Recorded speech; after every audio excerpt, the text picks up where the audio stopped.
Ngikubingelele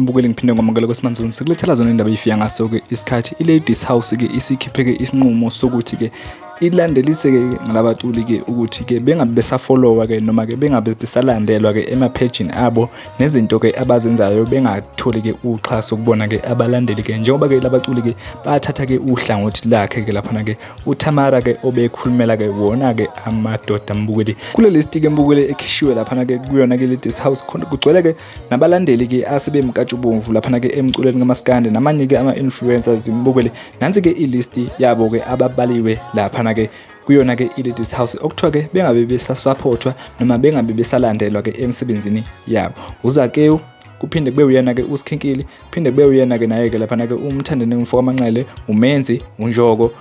baningi nje kakhulu umbukeli nomzukulu bakhona lapha ke ngabe kuthini ke okwakho umbukeli ukuphawula mayelana naloke lolu daba oselithe laphuma lapha ke einkundleni zokuxhumana awuye lapha ke ezazi comment section sizwe uvu lakho umbukeli ukuthi ngabe ke wena ke uthini siyabonga.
Tatile.